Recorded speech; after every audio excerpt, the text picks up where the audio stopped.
Some concrete examples. A. Egypt. It is logical to start with Egypt as the oldest culture in Africa, which rose to eminence. The glories of Egypt under the pharaohs are well known and do not need recounting. At one time, it used to be said or assumed that ancient Egypt was not African, a curious view which is no longer seriously propounded.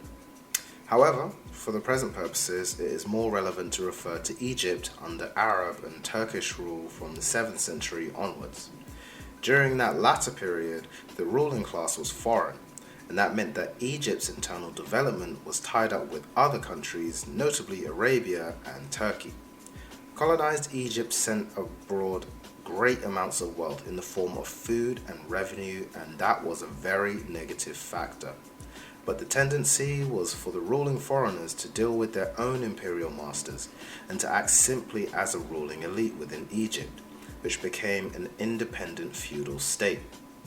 One of the first features of feudalism to arrive in Egypt was the military aspect. The Arabs, Turks, Circassian invaders were all militarily inclined. This was particularly true of the Mamluks, who held power from the 13th century onwards. Political power in Egypt from the 7th century lay in the hands of a military oligarchy, which delegated the actual government to bureaucrats, thereby creating a situation similar to that in places like China and Indochina. Even more fundamental was the fact that land tenure relations were going massive change in such a way that a true feudal class came on the scene. All the conquerors made land grants to their followers and military captains. Initially, the land in Egypt was the property of the state to be rented out to cultivators. The state then had the right to reappropriate the land and allocate it once more, somewhat like the head of a village community acting as a guardian of the lands of related families.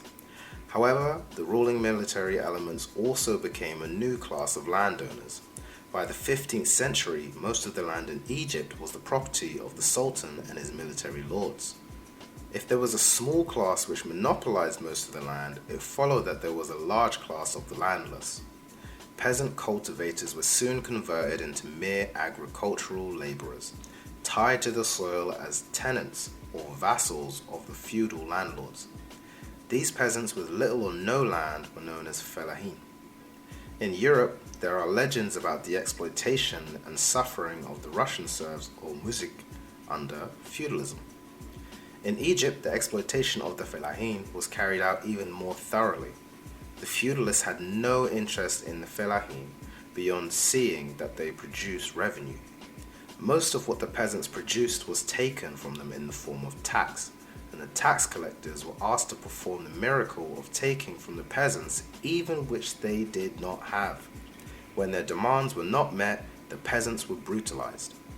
The antagonistic nature of the contradiction between the feudal warrior landlords and the fellahin was revealed in a number of peasant revolts, notably in the early part of the 8th century.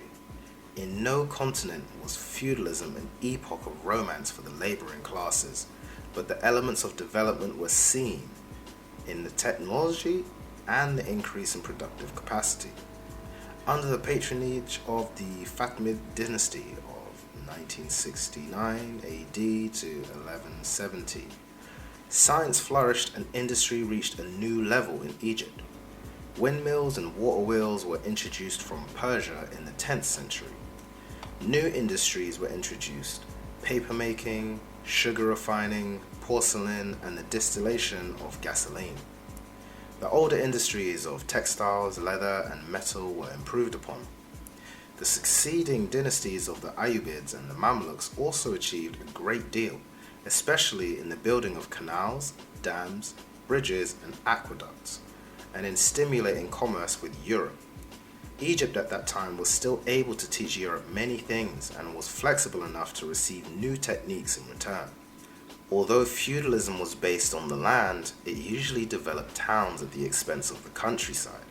The high points of Egyptian feudal culture were associated with the towns. The Fatimids founded the city of Cairo, which became one of the most famous and most cultured in the world, seat to the legendary Arabian Nights.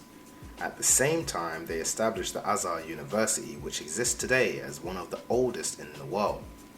The feudalists and the rich merchants were the ones who benefited the most, but the craftsmen and other city dwellers of Cairo, Alexandria, etc. were able to participate in some extent in the leisured lives of the towns. B. Ethiopia. Ethiopia too, at the start of its history as a great power, was ruled over by foreigners. The kingdom of Aksum was one of the most important nuclei around which feudal Ethiopia eventually emerged, and Axium was founded near the Red Sea coast by the dynasty of Sabaean origin from the other side of the Red Sea. But the kings of Axium were never agents of foreign power, and they became completely Africanized. The founding of the Aksum goes back to the 1st century AD, and its ruling class was Christianized within a few centuries. After that, they moved inland and participated in the development of the Christian feudal Ethiopian state. The Ethiopian, Tigrayan, and Amharic ruling class was a proud one, tracing its descendant to Solomon. As the state, which incorporated several other smaller states and kingdoms, it was an empire in the same sense as feudal Austria or Prussia. The emperor of Ethiopia was addressed as conquering lion of the tribe of Judah, elect of God, Emperor of Ethiopia, King of Kings. In practice, however, the Solomonic line was not unbroken. Most of the consolidation of the inland Ethiopian plateau was carried out in the 12th century by an intruding dynasty, the Zagwe, who made claims to descend from Moses. The Zagwe kings distinguished themselves by building several churches cut out of solid rock. The architectural achievements attest to the level of skill reached by Ethiopians, as well as the capacity of the state to mobilize labor on a huge scale. Such tasks could not have been achieved by voluntary family labor, but only through the labor of an exploited class. A great deal is known of the superstructure of the Ethiopian Empire, especially its Christianity and its literate culture. History was written to glorify the king and the nobility, especially under the restored Solomonic dynasty which replaced the Zagwe in 1270 AD. Fine illuminated books and manuscriptures became a prominent element of Amharic culture. Equally fine garments and jewelry were produced for the ruling class and for the church. The top ecclesiastics were part of the nobility, and the institution of the monastery grew to great proportions in Ethiopia. The association of organized religion with the state was implicit in communal societies, where the distinction between politics, economics, religion, medicine, etc. was scarcely drawn. Under feudalism everywhere, church and state were in close alliance. The Buddhists were preeminent in feudal Vietnam, Burma, Japan, and to a lesser extent in China. In India, a limited Buddhist influence was overwhelmed by that of the Hindus and Muslims, and of course in feudal Europe it was the Catholic Church which played a role parallel by the Orthodox Church in Ethiopia. The wealth of Ethiopia rested on an agricultural base. The fertile uplands supported cereal growing, and there was a considerable livestock raising, including the rearing of horses. Craft skills were developed in a number of spheres, and foreign craftsmen were encouraged. For instance, in the early 15th century, Turkish artisans settled in the country and made coats of mail and weapons for the Ethiopian army. Coptics from Egypt were also introduced to help run the financial administration. No one denies that the word feudal can be applied to Ethiopia in those centuries, because there existed a clear-cut class contradiction between the landlords and the peasants. Those relations grew out of communalism and had characterized Ethiopia much earlier, like other parts of Africa. Feudal Ethiopia included lands that were communally owned by village and ethnic communities, as well as lands belonging directly to the crown. But in addition, large territories were conferred by the conquering Amharic dynasties on members of the royal family, on soldiers and priests. Those who had received large areas of land became ras, or provincial princes, and they had judges appointed by the emperor attached to them. The peasants in their domain were reduced to tenants, who could earn their living only by offering produce to the landlord and taxes to the state, which were also in produce. The landlords exempted themselves from tax, a typical situation in feudal societies, and one which fed the fires of revolution in Europe when the bourgeois class grew powerful enough to challenge the fact that feudalists were using political power to tax everyone but themselves. Ethiopia, of course, never reached that stage of transition to capitalism. What is clear is that the transition to feudalism had been made. C. Nubia. Nubia was another Christian region in Africa, but one which is not as famous as Ethiopia. In the 6th century AD, Christianity was introduced onto the Middle Nile in the districts once ruled by the famous state of Kush or Meroe. In the period before the birth of Christ, Kush was a rival to Egypt in splendor, and it ruled Egypt for a number of years. Its decline in the 4th century was completed by attacks from the then expanding Axum. The 3 small Nubian states which arose after some time were to some extent the heirs of Kush, although after their conversion to Christianity, this religion which dominated Nubian culture. The Nubian states achieved most from the 9th to the 11th centuries in spite of great pressures from Arab and Islamic enemies, and they did not finally succumb until the 14th century. Scholarly interest in Nubia has focused on the ruins of large red brick churches and monasteries which had murals and frescoes of fine quality. Several conclusions can be drawn from the material evidence. In the first place, a great deal of labor was required to build those churches along with the stone fortifications which often surrounded them. As with the pyramids of Egypt or the feudal castles of Europe, the common builders were intensely exploited and probably coerced. Secondly, skilled labor was involved in the making of the bricks and the architecture. The paintings indicate that the skill surpassed mere manual dexterity, and the same artistic merit is noticeable in fragments of painted pottery recovered from Nubia. It has already been indicated that the church and monasteries played a major role in Ethiopia, and this is worth elaborating on with respect to Nubia. The monastery was a major unit of production.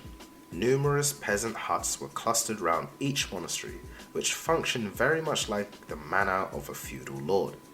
The wealth that accumulated inside the churches was alienated from the peasants, while the finest aspects of the non-material culture, such as books, were only accessible to a small minority.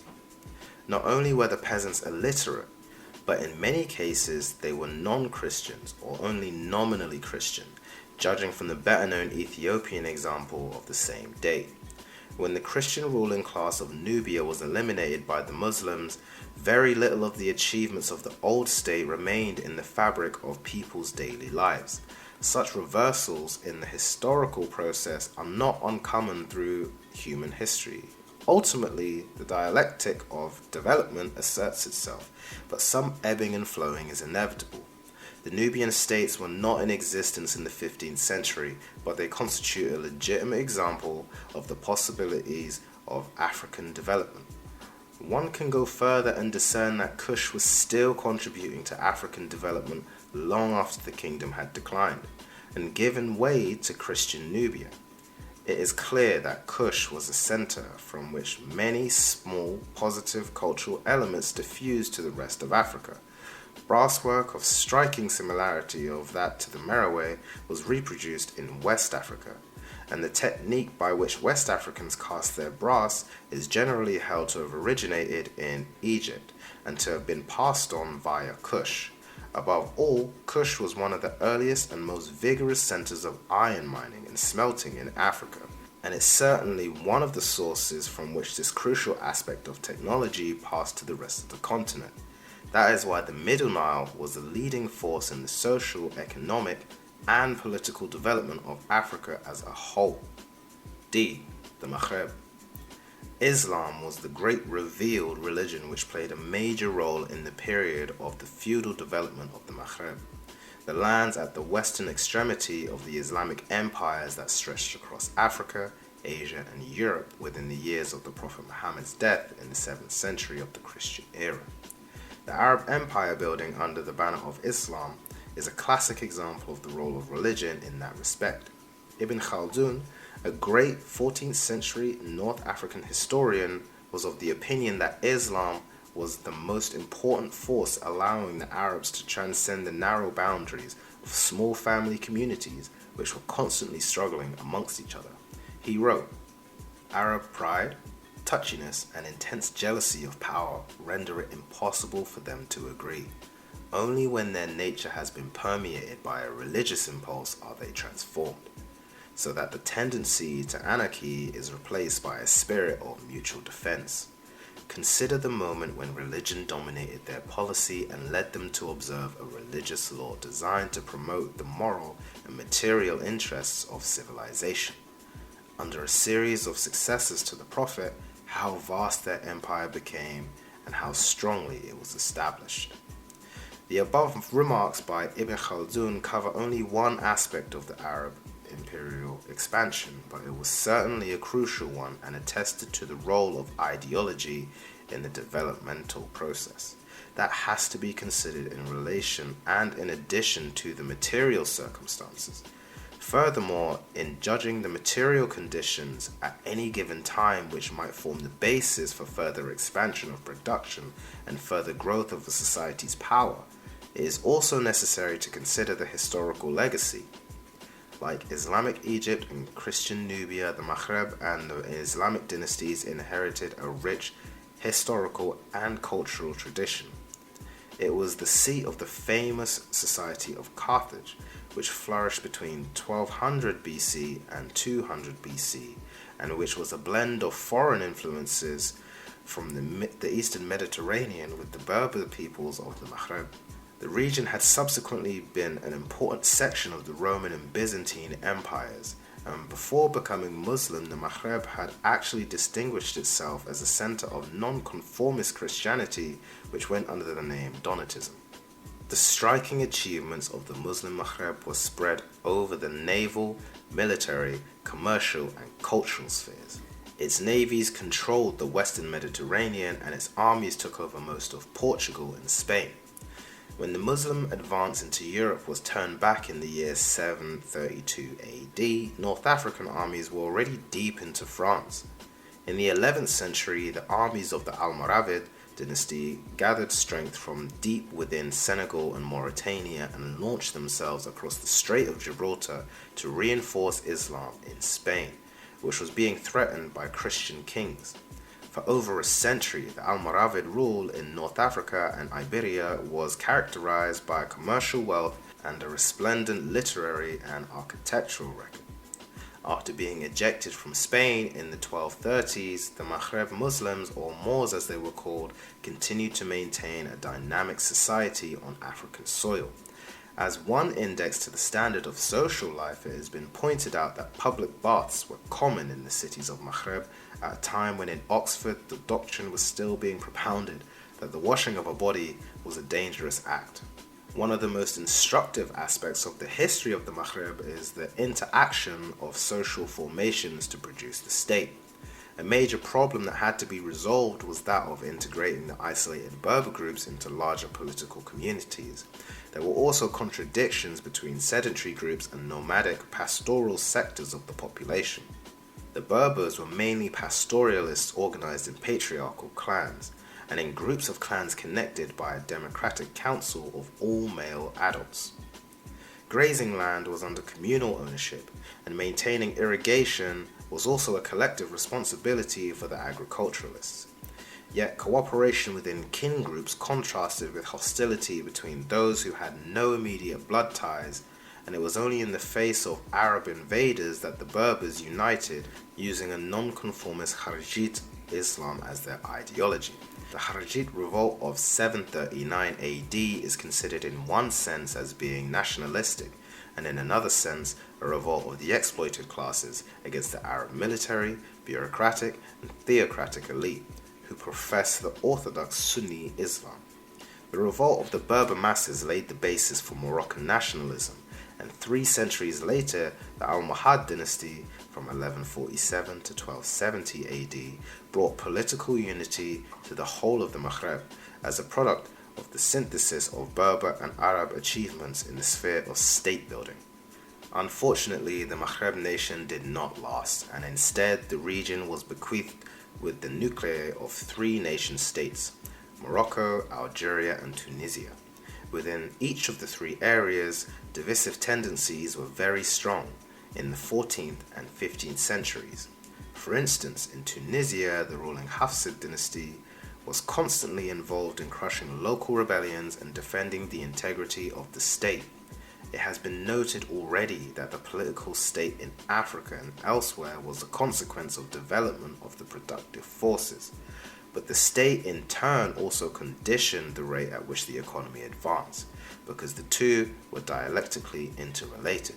Therefore, the failure of the Maghreb to build a nation-state and the difficulties of consolidating state power, even within three divisions of Morocco, Algeria, and Tunisia, were factors holding back the further development of the region. Moreover, political division weakened the Maghreb vis-a-vis foreign enemies, and Europe was soon to take advantage of those internal weaknesses by launching attacks from the year 1415 onwards. The experience of the Maghreb can be drawn upon to illustrate the lengthy nature of transition from one mode of production to another, and the fact that two different ways of organizing society could coexist side by side over centuries. Throughout the period under discussion, a great deal of land in that part of Africa retained its communal ownership and family labor. Meanwhile, considerable socio-economic stratification had taken place, and antagonistic classes had emerged. At the very bottom of the ladder were slaves, or kharatin, who were often black Africans from the south of the Sahara. Then came the akhame, or landless peasants, who worked the proprietor's land, and gave the latter 4/5 of whatever was produced. Special mention should be made out of the position of women, who were not a class by themselves, but who suffered from deprivations at the hand of their own menfolk and of the male-controlling ruling class. Therefore, the women in the akhame class were in a very depressed condition. At the top of the society were the big landowners, who wielded political power along with other devotees of the Muslim religion. None of the African societies discussed so far can be said to have thrown up capitalist forms to the point of where the accumulation of capital became the primary motive force. However, they all had flourishing commercial sectors, moneylenders, and strong handicraft industries, which were the features that ultimately gave birth to modern capitalism through evolution and revolution. The Maghreb merchants were quite wealthy. They gained from the energies of the cultivators, cattlemen, and shepherds. They indirectly or directly mobilized the labor in the mines of copper, lead, antimony, and iron, and they appropriated surplus from the skills of the craftsmen making textiles, carpets, leather, pottery, and articles of brass and iron. The merchants were a class of accumulators, and their dynamism made itself felt not only in the Maghreb, but also in the Sahara, and across the Sahara in West Africa. In that way, the development of the Maghreb acted as a factor in the development of what was called the Western Sudan. E. The Western Sudan. To the Arabs, the whole of Africa south of the Sahara was known as Bilad as-Sudan, the land of the blacks. The name survives today only in the Republic of Sudan on the Nile, but references the Western Sudan in early times concern the zone presently occupied by Senegal, Mali, Upper Volta, and Niger, plus parts of Mauritania, Guinea, and Nigeria. The Western Sudanic empires of Ghana, Mali, and Songhai have become bywords in the struggle to illustrate the achievements of the African past. That is the area to which African nationalists and progressive whites point when they want to prove that Africans too were capable of political, administrative, and military greatness in the epoch before the white man. However, a people's demand at any given time changes the kinds of questions to which historians are expected to provide answers. Today, the masses of Africa seek development and total emancipation. The issues that need resolution with regard to the Western Sudanic history are those which illumine the principles underlying the impressive development of certain states in the heart of Africa. The origins of the Empire of Ghana go back to the 5th century AD, but it reached its peak between the 9th and 11th centuries. Mali had its time in the 13th and 14th centuries, and Songhai in the subsequent 2 centuries. None of the three were in exactly the same location, and the ethnic origin of all three ruling classes was different, but they should be regarded as successor states, following essentially the same line of growth and evolution. They have been called trading states, so much that it is almost forgotten that the principal activity of the population was agriculture. It was a zone in which several species of millet were domesticated, along with several species of rice, several other food plants, and at least one type of cotton. It was a zone which saw the relatively early introduction of iron in the millennium before the birth of Christ, and iron tools exercised their attendant benefits on agriculture. The open savanna country of the Western Sudan also favored livestock. Some groups, such as the Fulani, were exclusively pastoralists, but livestock was to be found in varying degrees throughout the huge region. Cattle were the most significant domesticated animals, followed by goats. The rearing of horses, mules, and donkeys was also carried on, which was made possible by wide tsetse-free areas. To add further variety, the great Niger River allowed for the rise of specialist fishermen. Population, the indispensable factor of production, could only have reached the density which it did because of the increasing food supplies, while handicraft industry and trade sprang primarily from the products of agriculture. Cotton cultivation led to the making of cotton cloth, with such a variety of specialization that there was an internal trade in particular cotton cloths, such as the unbleached fabric of the Fouta Djallon and the blue cloth of Guinea. Pastoralism provided a variety of products for manufacture, notably cattle hides and goat skins, which went into the making of sandals, leather jackets for military use, leather pouches for amulets, and so on. Horses served as a means of transport to the ruling class and made a major contribution to warfare and the size of the state.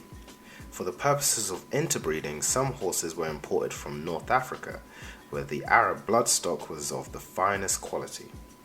For pack transport, the donkey was, of course, better fitted, and the Mossi kingdom of the Upper Volta for a long time specialized in breeding those pack animals which were associated with long-distance trade within the vast region. On the edge of the Sahara, the camel took over, another technological asset introduced from the north. Mining was the sphere in which production was important. Some of the royal clans in the Western Sudan, such as that of the Kante, were specialist blacksmiths. In a period of expansion by warfare, the control over iron supplies and over iron working skills was obviously decisive. Besides, the two most important articles of long-distance trade were salt and gold, both obtained principally by mining. Neither salt supplies nor the gold supplies were originally within the domains of Ghana, but it took steps to integrate them either by trade or territorial expansion. Ghana struck north into the Sahara, and towards the very end of the 10th century it captured the town of Al-Daghas from the Berbers, a town useful for the control of the incoming salt mined in the middle of the desert. Similarly, Mali and Songhai sought to secure control of Takhaza, which was the single largest center of salt mining. Songhai took the prize of Takhaza from the desert Berbers and held onto it for many years in the face of opposition from Morocco. Another crucial but seldom stressed element in the pattern of production was the ownership of copper mines in the Sahara by both Mali and Songhai. To the south of Ghana lay important sources of gold on the upper Senegal and its tributary, the Falémé. It is said that Ghana obtained its gold by silent or dumb barter, which was described as follows. The merchants beat great drums to summon the local natives, who were naked and lived in holes in the ground. From these holes, which were doubtless the pits from which they dug the gold, they refused to emerge in the presence of foreign merchants. The latter, therefore, used to arrange their trade goods in piles on the riverbank and retire out of sight. The local natives then came and placed a heap of gold beside each pile and withdrew. If the merchants were satisfied, they took the gold and retreated, beating their drums to signify that the market was over. The writer of the above lines, E.W. Boville, a supposed European authority on the Western Sudan, then goes on to say that silent trade or dumb barter was a feature of the Western Sudan's gold trade throughout all the centuries until modern times. Actually, the only thing dumb about the trade is that he writes about it. The story of dumb barter for gold in West Africa is repeated in several accounts, starting with ancient Greek scripts. It is clearly a rough approximation of the first attempts at exchange of a people coming into contact with strangers, and it was not a permanent procedure. During the rule of Ghana, the people of the two principal goldfields of Bambouk and Bure were drawn into regular trade relations with the Western Sudan. Ghana, probably, and Mali certainly exercised political rule over the two regions where the mining and distribution of gold became a very complicated process. During the centuries of Mali's greatness, extensive mining of gold began in the forest of modern Ghana to supply the trans-Saharan gold trade. The existing social structures expanded, and strong states emerged to deal with the sale of gold. The merchants who came from the great cities of the Western Sudan had to buy the gold by weight, using a small accurate measurement known as the benda. When the Portuguese arrived at the River Gambia and got a glimpse at how gold was traded on the upper reaches of the river, they marveled at the dexterity shown by the Mandinga merchants. The latter carried very finely balanced scales, inlaid with silver and suspended from cords of twisted silk.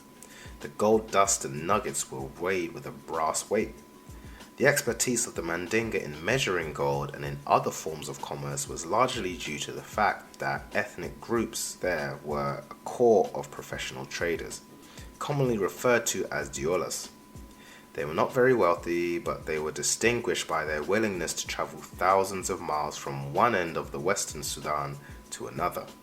They also reached the coast or very near to the coast of Gambia, Sierra Leone, Liberia, Ivory Coast, and Ghana. The diolas handled a long list of African products: salt from the Atlantic coast and the Sahara, kola nuts from the forests of Liberia and Ivory Coast, gold from Akan country in modern Ghana, leather from Hausaland, dried fish from the coast, cotton cloths from many districts and especially from the central Arcas of the Western Sudan, iron from Fouta Djallon in modern Guinea, shea butter from Upper Gambia, and a host of other local articles. In addition, the trade of the Western Sudan involved the circulation of goods originating in North Africa, notably fabrics from Egypt and the Maghreb, and coral breeds from Ceuta on the Mediterranean coast. Therefore, the pattern of Western Sudanic and Trans-Saharan commerce was integrating the resources of a wide area stretching from the Mediterranean to the Atlantic Ocean. Long-distance trade across the Sahara has special characteristics. Some scholars have spoken of the camel as the ship of the Sahara, and the towns which the camel caravans entered on either side of the desert were called ports. In practice, the Trans-Saharan trade was as great an achievement as crossing an ocean. Much more than local trade, it stimulated the famous cities of the region, such as Walata, Timbuktu, Gao, and Janneh, and it brought in the literate Islamic culture. Long-distance trade strengthened state power, which meant in effect the power of the lineages who transformed themselves into a permanent aristocracy. However, it is a gross oversimplification of cause and effect to say that it was the Trans-Saharan trade which built the Western Sudanic empires.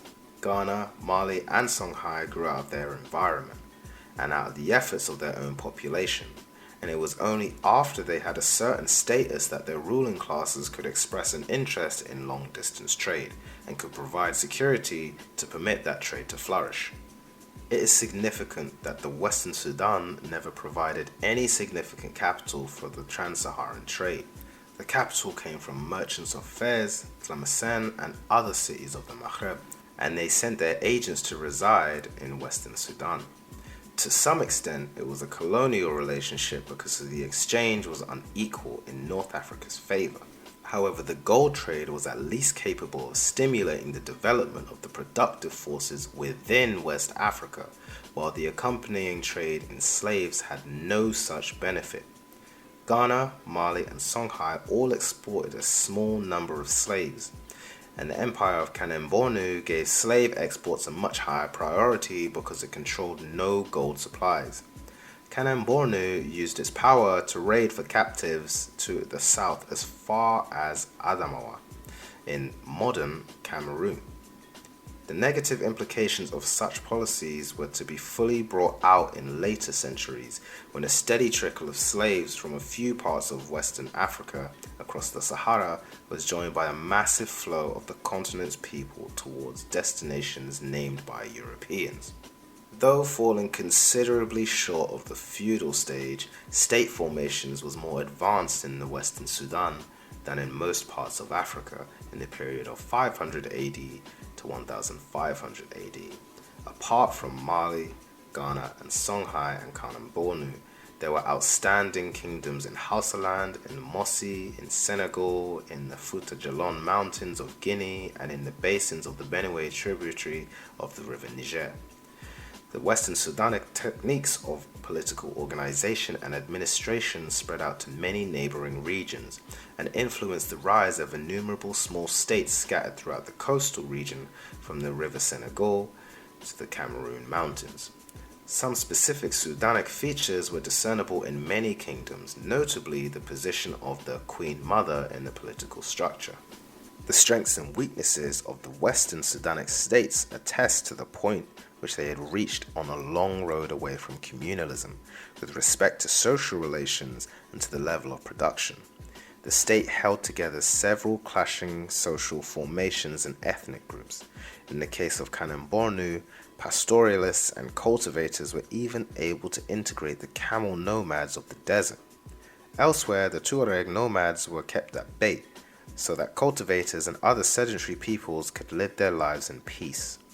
Men, domestic beasts, and goods were free to move for thousands of miles in security. However, the state had not yet broken down the barriers between different social formations. The state existed as an institution which collected tribute from the various communities and restrained them from clashing.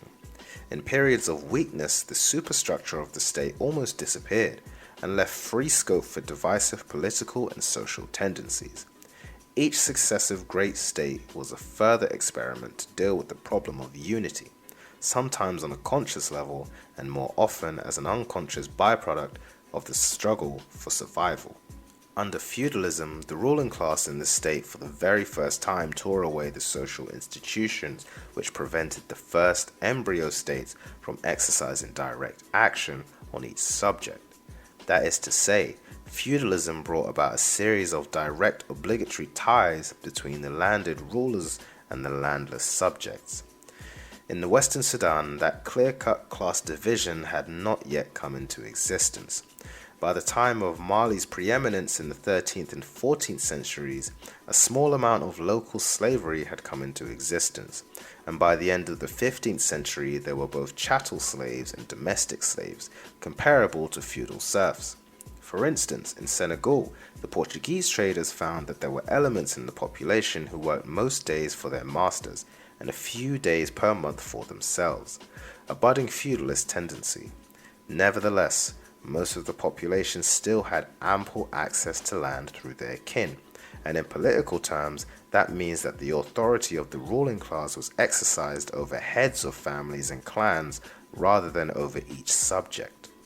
Although communal egalitarianism was on its way out, communal relations still persisted and had by the 15th century become a brake on the development of the Western Sudan. Such surplus was being produced by the society over and above subsistence needs came out of tribute from the collective communities rather than directly from the producer to the exploiting class. That gave an incentive for maintaining the old social structures, although they were incapable of increasing labor mobilization and specialization to a much greater degree. It was unlikely that there would be a social violent revolution because classes were not yet formed to spearhead a revolution.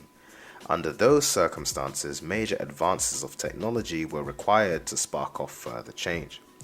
The degree of economic integration had to be enhanced by greater productivity in various areas, allowing for more trade, more specialization in the division of labor, and the possibility of surplus accumulation.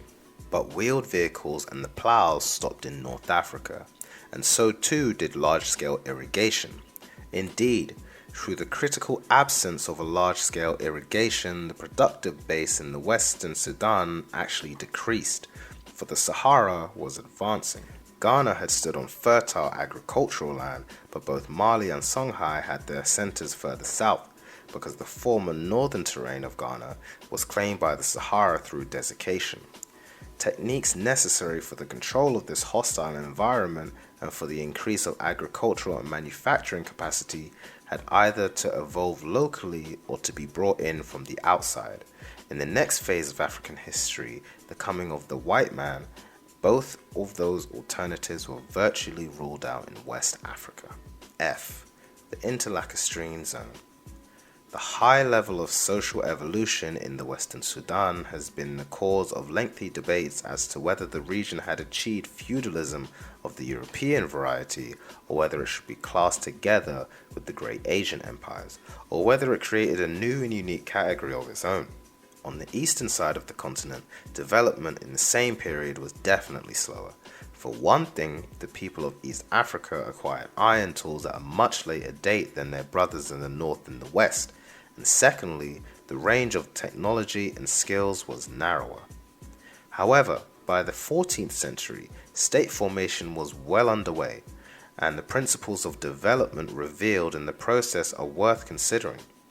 An area of special interest is that of the Great Lakes of Africa, and particularly the zone around the group of lakes which the British thought fit to rename in honor of various members of the ruling family: Victoria, Albert, Edward, George.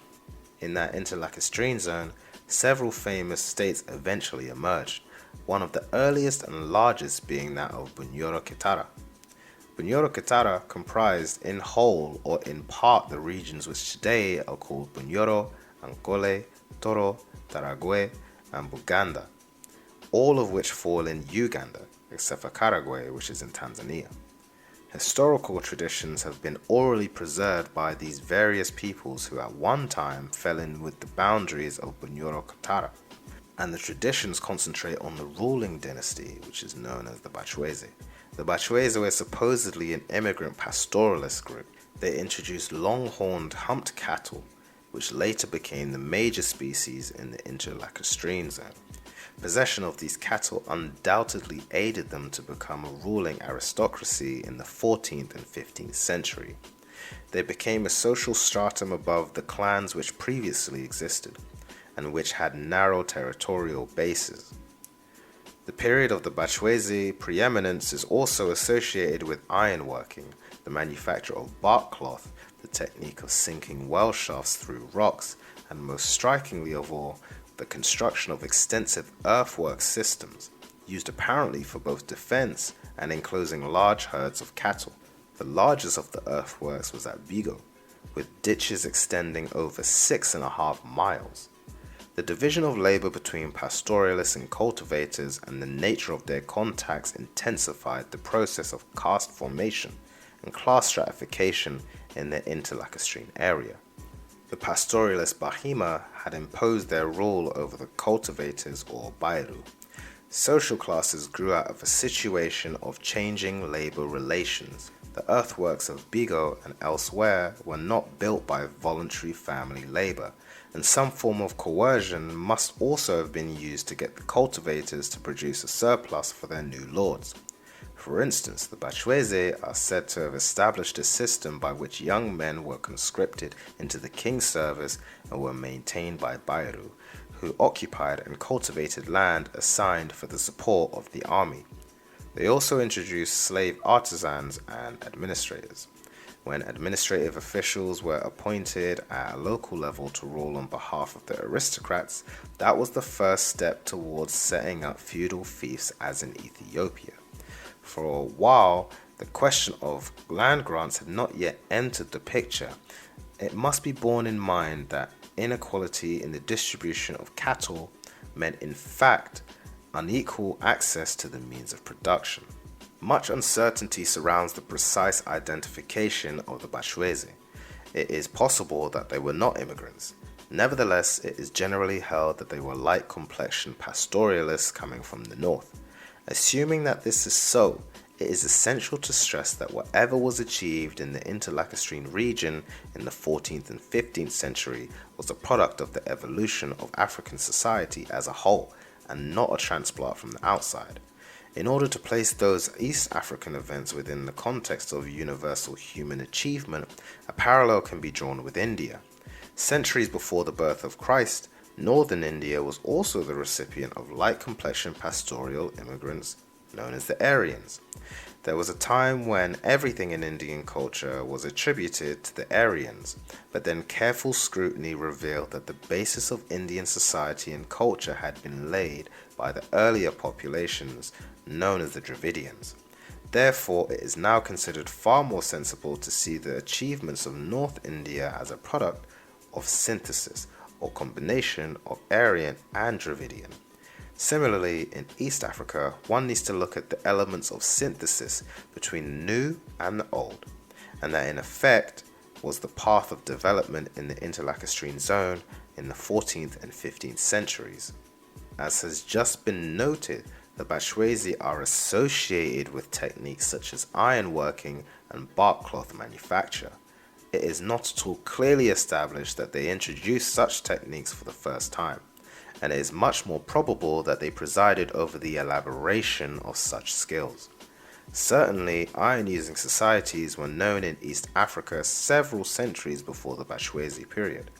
At Engaruka, just south of present Kenya and Tanzania border, there are to be found the ruins of a small but impressive Iron Age society, which flourished sometime before the end of the first millennium AD, i.e. before 1000 AD.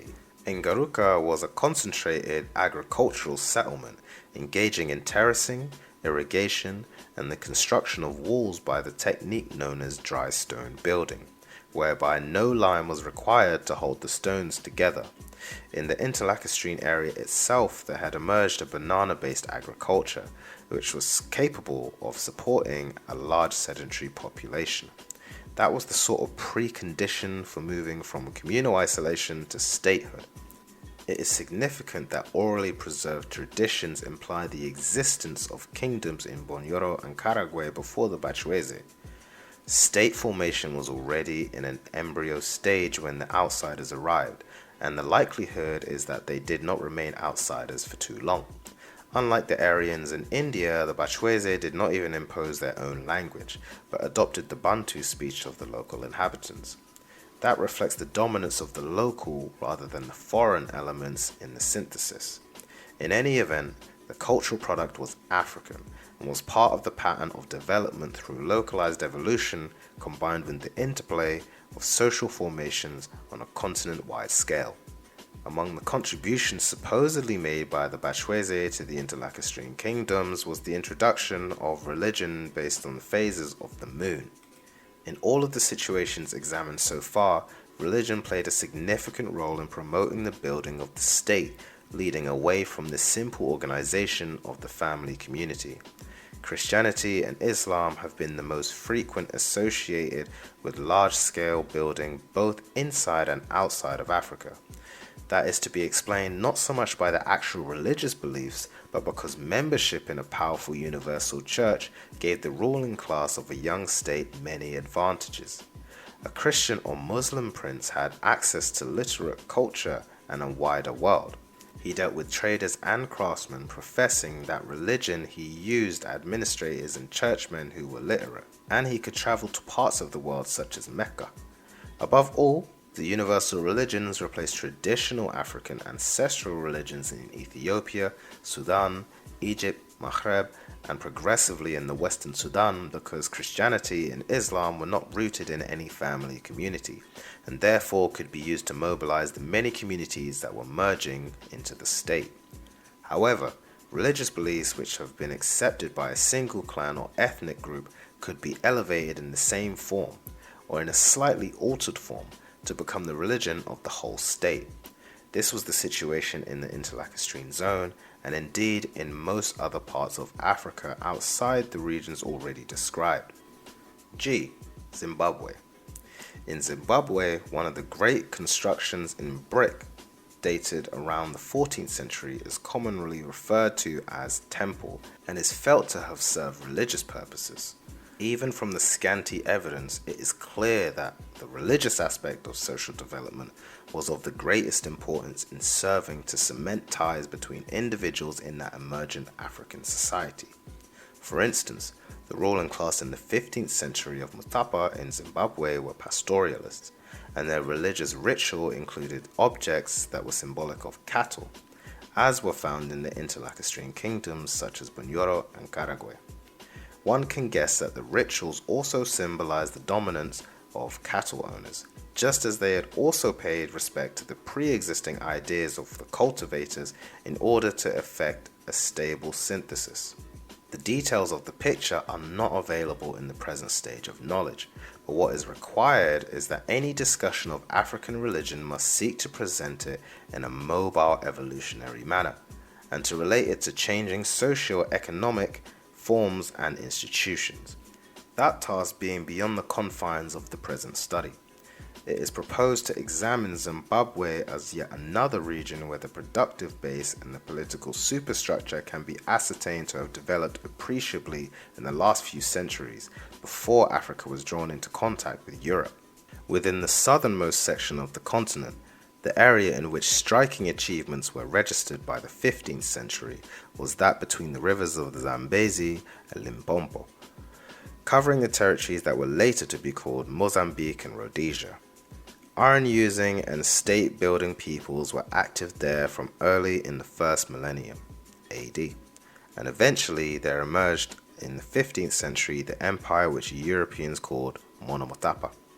The term Zimbabwe is being used here to designate the Zambezi Limpopo cultures in the first few centuries preceding the European arrival, because it was from the 11th to the 14th century that there flourished the societies whose most characteristic feature was the building of large stone palaces known collectively as Zimbabwe. Much has been written about the buildings which distinguish the Zimbabwe culture. They are a direct response to the environment of granite rocks, being built upon granite hills and of flaked granite. The most famous site of a surviving stone ruins is that of Great Zimbabwe, north of the River Sabi. One of the principal structures at Great Zimbabwe was some 300 feet long and 220 feet broad, with the walls being 30 feet high and 20 feet thick. The technique of laying the bricks one on the other without lime to act as cement was the same style noted in the particular description of Engaruka in northern Tanzania. It was in fact a peculiar aspect of material culture in Africa, being widely found in Ethiopia and the Sudan.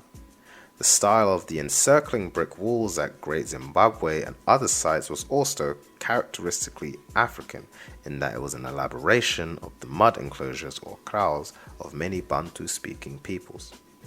One European archaeologist is reported to have said that there was as much labor expended in Zimbabwe as on the pyramids in Egypt. That is surely an overstatement, for the pyramids were raised through an incredible amount of slave labor, which could not possibly have been done at the disposal of the rulers in Zimbabwe.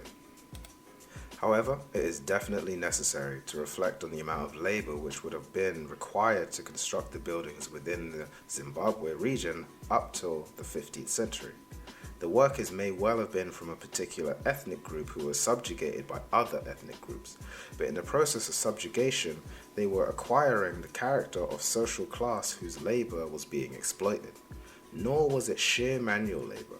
Skill, creativity, and artistry went into the construction of the walls, especially with regards to the decorations, the inner recesses, and the doors. When Cecil Rhodes sent in his agents to rob and steal in Zimbabwe, they and other Europeans marveled at the surviving ruins of the Zimbabwe culture and automatically assumed that it had been built by white people. Even today, there is still a tendency to consider the achievements with a sense of wonder rather than with the calm acceptance that it was a perfectly logical outgrowth of human social development within Africa as a part of the universal process by which man's labor opened up new horizons. The sense of reality can only be restored by making it clear that the architecture rested on a foundation of advanced agriculture and mining, which had come into existence over centuries of evolution. Zimbabwe was a zone of mixed farming, with cattle being important, since the area is free from the tsetse flies. Irrigation and terracing reached considerable proportions. There was no single dam or aqueduct comparable to those in Asia or ancient Rome, but countless small streams were diverted and made to flow around hills in a manner that indicated an awareness of the specific scientific principles governing the motion of water. In effect, the people of Zimbabwe had produced hydrologists through their understanding of the material environment. On the mining side, it is equally striking that the African peoples in the zone in question had produced prospectors and geologists who had a clear idea of where to look for gold and copper in the subsoil. When the European colonialists arrived in the 19th century, they found that virtually all the gold-bearing and copper-bearing strata had been mined previously by Africans, though of course not on the same scale as Europeans were able to achieve with drilling equipment. Among the Zimbabwe people, there also arose craftsmen who worked the gold into ornaments with tremendous skill and lightness of touch. The presence of gold in particular was a stimulus to external trade, and in turn it was an external demand which did most to accelerate mining. In the first millennium AD, there was a gold-using aristocracy at the Ngombe Lede just north of the Zambezi. Presumably, they got their supplies from gold mines further south.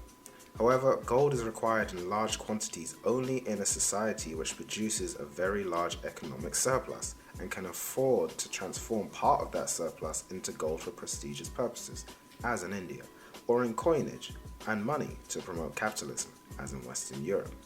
The pre-feudal African societies did not have such a surplus nor the social relations which made it necessary for gold to circulate a great deal internally. Hence, it was the presence of Arab traders as far south as Sofala in the Mozambique Channel which spurred Zimbabwe to mine more gold for export just about the same time in the 11th century when stone building was beginning. The implication of this is that a number of factors coincided, namely the intensification of class stratification, the state consolidation of production and building techniques, and of trade. Several different ethnic groups contributed to Zimbabwean society. The earliest populations of the region were called Bushmen, and the Khoisan type of hunters who today are only found in small numbers in southern Africa. They were incorporated into the physical stock of newcomers from further north speaking Bantu languages, and in fact, they made their contributions to the Bantu languages of the area. Among the Bantu speakers, there were also different groups coming into their own at different times. The material evidence which has been revealed by archaeologists show various pottery styles, contrasting burial positions and different bone structures among skeletons. Other material artifacts show that over the centuries, many societies occupied the region of Zimbabwe. Much of the interpenetration of one group by another was done peacefully, although at the same time, the very existence of fortified hilltops and stone defenses shows that the largest states were engaged in military struggles for survival and preeminence. Furthermore, some ethnic groups must have been permanently relegated to inferior status so as to provide the labor for agriculture, building, and mining. Other clans specialized in pastoralism, warfare, and the control of religious apparatus such as divination and rainmaking. It is believed that the inhabitants of Zimbabwe in the 11th to the 14th centuries were Sotho-speaking, but by the time the Portuguese arrived, a Shona-speaking dynasty had taken control of most of the region. That was the Rosby clan which set up the state of Mutapa between the Zambezi and the Limpopo. The ruler was known as the Mwene Mutapa, which apparently meant the Great Lord of Mutapa, to his own followers. but was held to mean the Great Pillager by peoples whom he conquered and wielded together into a single empire. The first individual to hold the title Moene Mutapa ruled from about 1415 to 1450, as the dynasty had been already growing prominent before that date. The capital was first sited at Great Zimbabwe and later moved north. What was important was that the Moene Mutapa appointed governors to rule over various localities outside the capital in a manner comparable to that of the Western Sudanic empires or the interlacustrine Bachweze states. The Roswy lords of Mutapa did most to encourage production for the export trade, notably in gold, copper, and ivory. Arab merchants came to reside in the kingdom, and the Zimbabwe region became involved in a network of Indian Ocean commerce, which linked them with India, Indonesia, and China. One of the principal achievements of the Roswy lords of Mutapa was to organize a single system of production and trade. They exacted tribute from the various communities in their kingdom, which was both a sign of sovereignty and a form of trade, because the movement of goods was stimulated. There is no doubt that foreign trade strengthened the Mutapa state, but above all, it strengthened the ruling strata, which had a monopoly over that aspect of economic activity. In comparison with other African elites at that time, the Roswy of Zimbabwe still had a long way to go. They were not in the same category as the Amharic nobility of Ethiopia or the Arab Berber feudal lords of the Maghreb. They did imbibe a few influences from the outside, but they did not travel like the rulers of Mali and Songhai, who made frequent pilgrimage to Mecca. Their dress was still mainly animal skins, and such cloth as they utilized were recent imports from the Arab traders rather than the product of their evolution of their own skills in that field. In that respect, Zimbabwe also trailed behind other early African states such as Oyo in Yorubaland, Benin at the same time, and the 14th century Empire of Congo, which Europeans referred to as the greatest state in West Africa at the time of their arrival. It has been considered necessary for the purposes of illustration to consider some, though by no means all, of the outstanding areas of development in Africa before the coming of Europeans. Nor should it be forgotten that there were innumerable village communities emerging to become states that were small in size, but were sometimes sharply stratified internally and display an impressive level of material advance. Those described above should be sufficient to establish that Africa in the 15th century was not just a jumble of different tribes. There was a pattern and there was a historical movement. Societies such as the feudal Ethiopia and Egypt were at the furthest point of the process of the evolutionary development. Zimbabwe and Bachweze tribes were also clearly on the ascent away from communalism, but at a lower level than the feudal states and few others that were not yet feudal, such as those in the Western Sudan. In introducing the concept of development, attention was drawn to the fact that slow, imperceptible expansion in social productive capacity ultimately amounted to a qualitative difference, with the arrival at the new stage sometimes being announced by social violence. It can be said that most African societies had not reached a new stage that was markedly different from communalism, and hence the use in this study of the term transitional is cautious. It can also be noted that nowhere had there been any internal social revolutions. The latter have taken place in Europe and world history only where class consciousness led to the massive intervention of the people's will within the otherwise involuntary socio-economic process. Such observations helped to situate African development up to the 15th century at a level that was below the mature class-ridden feudalism. It should also be reiterated that slavery as a mode of production was not present in any African society, although some slaves were to be found where the decomposition of communal equality had gone furthest. This is an outstanding feature illustrating the autonomy of the African path within the broader framework of the universal advance. One of the paradoxes in studying this early period of African history is that it cannot be fully comprehended without first deepening our knowledge of the world at large, and yet the true picture of the complexities of the development of man and society can only be drawn after intensive study of the long-neglected African continent. There is no escaping the use of comparisons as an aid to clarity, and indeed the parallels have been narrowly restricted to Europe, when they could also be provided by examples from Asian history. Therein lies the cultural imperialism, which makes it easier for the European-educated African to recall the names like the French Capetians and the Prussian Hohenzollerns, rather than the Vietnamese dynasties of the Id or Tran, for the latter are either unknown to him or would be considered unimportant if known, or might even be judged as too difficult to pronounce, as you can tell. Several historians of Africa have pointed out that after surveying the developed areas of the continent in the 15th century and those within Europe at the same date, the difference between the two was in no way to Africa's discredit. Indeed, the first Europeans to reach West and East Africa by sea were the ones who indicated that in most respects, African development was comparable to that which they knew.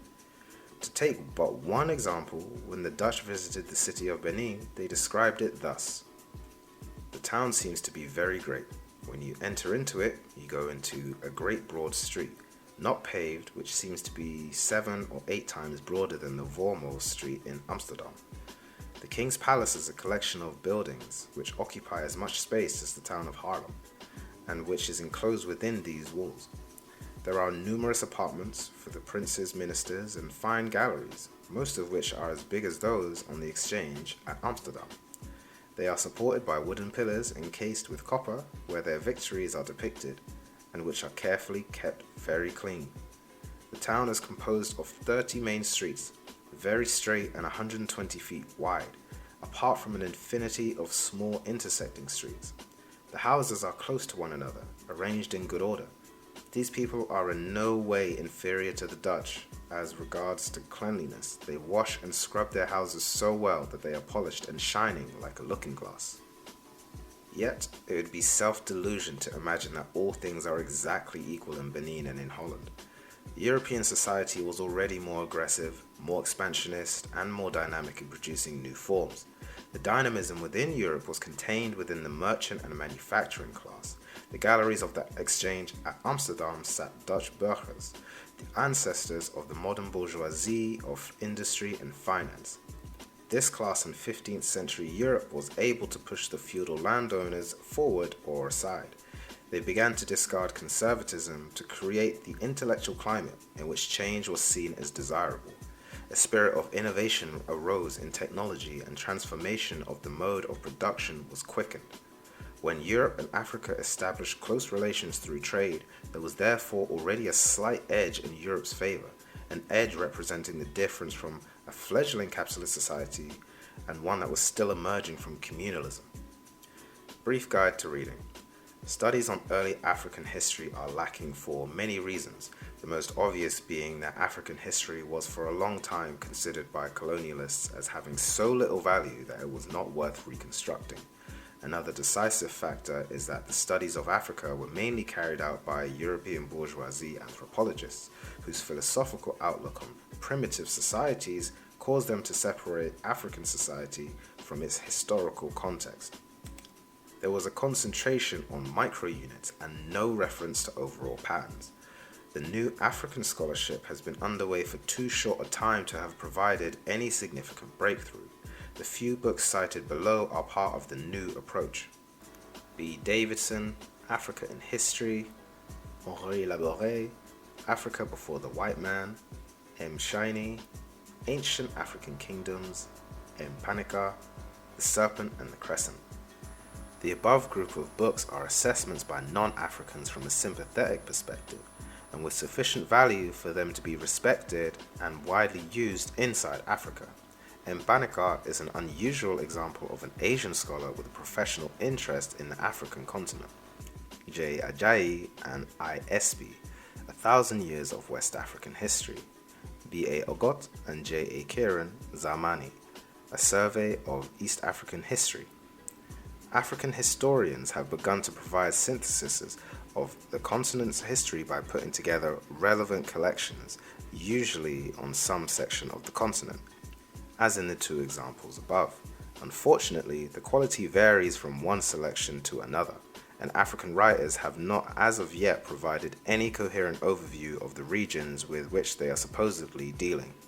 G. Afolabi Ojo, Yoruba Culture, A Geographical Analysis. B. M. Fagan, Southern Africa during the Iron Age. What these two dissimilar books have in common is an awareness of the material environment. Afolabi Ojo is a Nigerian geographer and B.M. Fagan is an English archaeologist. Chapter 3: Africa's Contribution to European Capitalist Development, the Pre-Colonial Period. British trade is a magnificent superstructure of American commerce and naval power on an African foundation. Malachi Postlewaite. The African trade, the great pillar and support of the British plantation trade in North America, 1745. If you were to lose each year more than 200 million livres that you now get from your colonies, if you had not the exclusive trade with your colonies to feed your manufactures, to maintain your navy, to keep your agriculture going, to repay for your imports, to provide for your luxury needs, to advantageously balance your trade with Europe and Asia, then I say it clearly, the kingdom would be irretrievably lost. Bishop Maury of France, argument against France ending the slave trade and giving freedom to its slave colonies, presented in the French National Assembly, 1791. How Europe became the dominant section of a worldwide trade system. Because of the superficiality of many of the approaches to underdevelopment and because of the resulting misconceptions, it is necessary to re-emphasize that development and underdevelopment are not only comparative terms, but that they also have a dialectical relationship with one to the other. That is to say, the two help produce each other by interaction. Western Europe and Africa had a relationship which ensured the transfer of wealth from Africa to Europe. The transfer was only possible after trade became truly international, and that takes one back to the late 15th century when Africa and Europe were drawn into common relations for the first time, along with Asia and the Americas. The developed and underdeveloped parts of the present capitalist section of the world have been in continuous contact for 4.5 centuries. The contention here is that over that period, Africa helped to develop Western Europe in the same proportion as Western Europe helped to underdevelop Africa. The first significant thing about the internationalization of trade in the 15th century was that Europeans took the initiative and went the other parts of the world. No Chinese boats reached Europe, and if any African canoes reached the Americas, as is sometimes maintained, they did not establish two-way links. What was called international trade was nothing but an extension of overseas European interests. The strategy behind international trade and the production that supported it was firmly in European hands, and specifically in the hands of seagoing nations from the North Sea to the Mediterranean. They owned and directed the great majority of the world's seagoing vessels, and they controlled the financing of the trade between 4 continents. Africans, a little clue as to the tricontinental links between Africa, Europe, and the Americas. Europe had a monopoly of knowledge about the international exchange system seen as a whole, for Western Europe was the only sector capable of viewing the system as a whole. Europeans used the superiority of their ships and cannon to gain control of all the world's waterways, starting with the Western Mediterranean and the Atlantic coast of North Africa. From 1415, when the Portuguese captured Ceuta near Gibraltar, they maintained the offensive against the Maghreb. Within the next 60 years, they seized ports such as Arzela, El Qasar el Sekhir, and Tangier, and fortified them. By the second half of the 15th century, the Portuguese controlled the Atlantic coast of Morocco and used its economic and strategic advantages to prepare for further navigations, which eventually carried their ships around the Cape of Good Hope in 1495. After reaching the Indian Ocean, the Portuguese sought, with some success, to replace Arabs as the merchants who tied East Africa to India and the rest of Asia. In the 17th and 18th centuries, the Portuguese carried most of the East African ivory, which was marketed in India, while Indian cloth and beads were sold in East and West Africa by the Portuguese, Dutch, English, and French. The same applied to cowrie shells from the East Indies. Therefore, by control of the seas, Europe took the first steps towards transforming the several parts of Africa and Asia into economic satellites. When the Portuguese and the Spanish were still in command of a major sector of the world trade in the first half of the 17th century, they engaged in buying cotton cloth in India to exchange for slaves in Africa to mine the gold in Central and Southern America.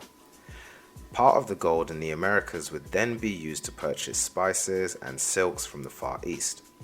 The concept of metropole and dependency automatically came into existence when parts of Africa were caught up in the web of international commerce.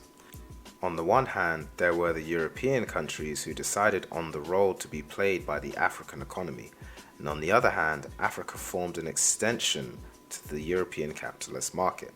As far as foreign trade was concerned, Africa was dependent on what Europeans were prepared to buy and sell.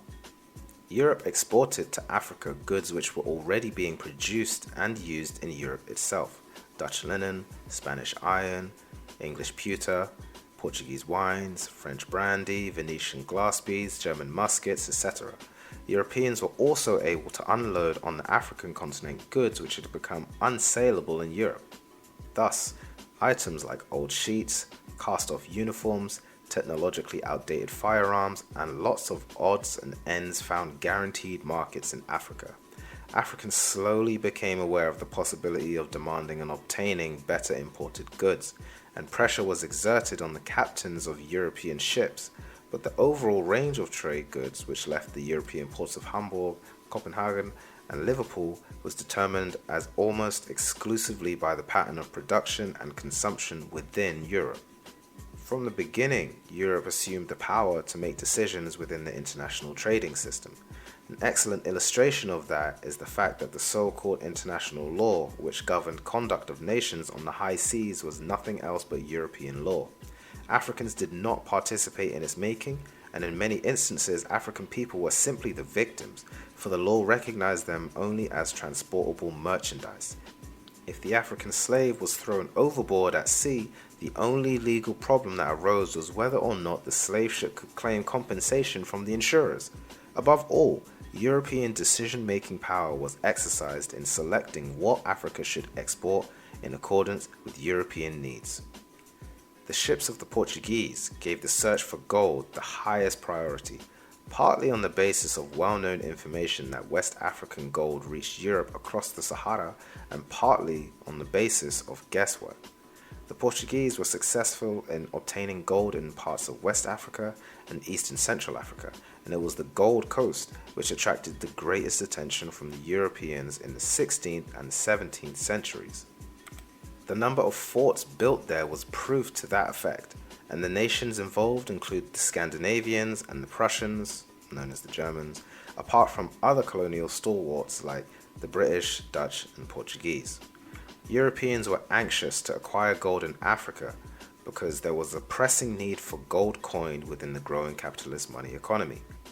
Since gold was limited to very small areas of Africa as far as Europeans were then aware, the principal export was human beings. Only in a very few places at given times was the export of another commodity of equal or greater importance. For example, in the Senegal there was gum, in Sierra Leone, camwood, and in Mozambique, ivory. However, even after taking those things into account, one can say that Europe allocated to Africa the role of supplier of human captives to be used as slaves in various parts of the world. When Europeans reached the Americas, they realized this enormous potential in gold and silver and tropical produce. But that potential could not be made a reality without adequate labor supplies. The indigenous Indian population could not withstand new European diseases such as smallpox, nor could they bear the organized toil of slave plantations and slave mines, having barely emerged from the hunting stage. That is why in islands like Cuba and Hispaniola, the local Indian population was virtually wiped out by the white invaders. At the same time, Europe itself had a very small population and could not afford to release the labor required to tap the wealth of the Americas. Therefore, they turned to the nearest continent, Africa, which incidentally had a population accustomed to settled agriculture and disciplined labor in many spheres. Those were the objective conditions lying behind the start of the European slave trade, and those are the reasons why the capitalist class in Europe used their control of international trade to ensure that Africa specialized in exporting captives. Obviously, if Europe could tell Africans what to export, then it was an expression of European power. However, it would be a mistake to believe that it was an overwhelming military power. Europeans found it impossible to conquer Africans during the early centuries of trade, except in isolated spots on the coast. European power resided in their system of production, which was at a somewhat higher level than Africa's at that time. European society was leaving feudalism and was moving towards capitalism. African society was then entering a phase comparable to feudalism. The fact that Europe was the first part of the world to move from feudalism to capitalism gave Europeans a head start over humanity elsewhere in the scientific understanding of the universe, the making of tools, and the efficient organization of labor. European technical superiority did not apply to all aspects of production, but the advantage to which they possessed in a few key areas proved decisive. For example, African canoes on the River Nile and the Senegal coast were of a high standard, but the relevant sphere of operations was the ocean, where European ships could take command. West Africans had developed metal casting to a fine artistic perfection in many parts of Nigeria, but when it came to meeting with Europe, beautiful bronzes were far less relevant than the crudest cannon. African wooden utensils were sometimes works of great beauty, but Europe produced pots and pans that had many practical advantages. Literacy, organizational experience, and the capacity to produce on an ever-expanding scale also counted in the European favor. European manufacturers in the early years of trade with Africa were often of a poor quality, but they were a new variety and found attractive. Esteban Montejo, an African who ran away from a Cuban slave plantation in the 19th century, recalled that his people were enticed into slavery by the color red.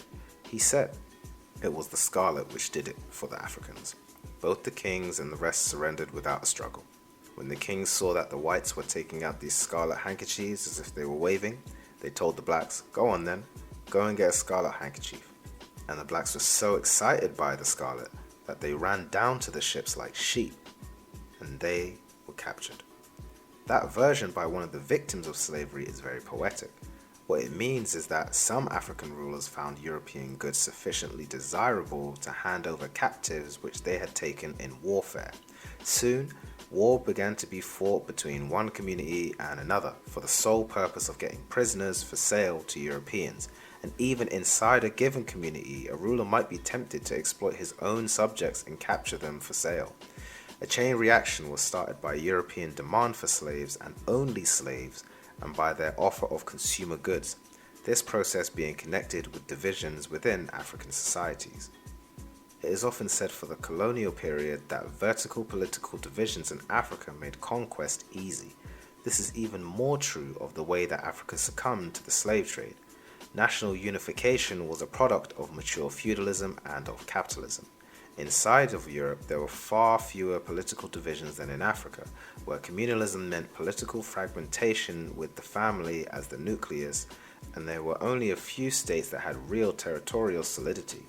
Furthermore, when one European nation challenged another to obtain captives from an African ruler, Europe benefited from whichever of the two nations won the conflict. Any European trader could arrive on the coast of West Africa and exploit the political differences which he found there. For example, in the small territory that the Portuguese later claimed as Guinea-Bissau, there were more than a dozen ethnic tribes. It was so easy to set one off against the other that Europeans called it a slave trader's paradise. Although class divisions were not pronounced in African society, they too contributed to the case with which Europe imposed itself commercially on large parts of the African continent.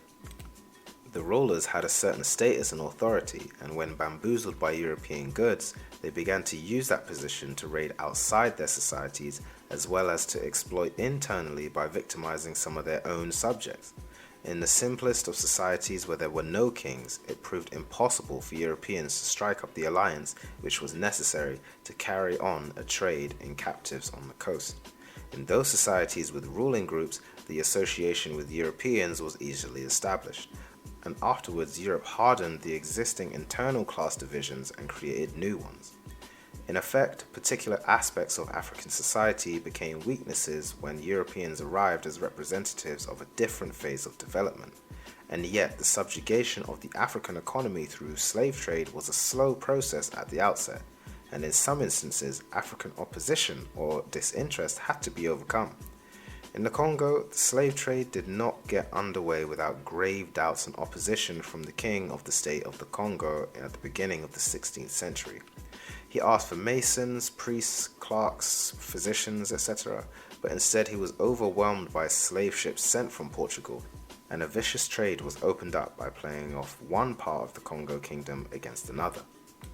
The king of the Congo had conceived of possibilities of mutually beneficial interchange between his people and the European state, but the latter forced him to specialize in the export of human cargo. It is also interesting to note that while the Oba, king of Benin, was willing to sell a few female captives, it took a great deal of persuasion and pressure from the Europeans to get him to sell male African prisoners of war, who would otherwise have been brought into the ranks of Benin society. Once trade in slaves had been started in any given part of Africa, it soon became clear that it was beyond the capacity of any single African state to change the situation. In Angola, the Portuguese employed an unusual number of their own troops and tried to seize political power from the Africans. The Angolan state of Matamba on the river Kwango was founded around 1630 as a direct reaction against the Portuguese. With Queen Nzinga at its head, Matamba tried to coordinate resistance against the Portuguese in Angola. However, Portugal gained the upper hand in 1648, and this left Matamba isolated. Matamba could not forever stand aside. So long as it opposed trade with the Portuguese, it was an object of hostility from neighboring African states which had compromised with Europeans and slave trading. So in 1656, Queen Nzinga resumed business with the Portuguese, a major concession to the decision-making role of Europeans within the Angolan economy. Another example of African resistance during the course of the slave trade comes from the Baga people of what is now known as the Republic of Guinea. The Baga lived in small states, and about 1,720 of their leaders, Tomba by name, aimed at securing an alliance to stop the slave traffic. He was defeated by local European resident traders, mulattoes, and other slave trading Africans. It is not too difficult to understand why Europeans should have taken the immediate steps to see that Tomba and his Baga followers did not opt out of the role allocated to them by Europe. A parallel which presents itself is the manner in which Europeans got together to wage the Opium War against China in the 19th century to ensure that Western capitalists would make profit while the Chinese were turned into dope addicts.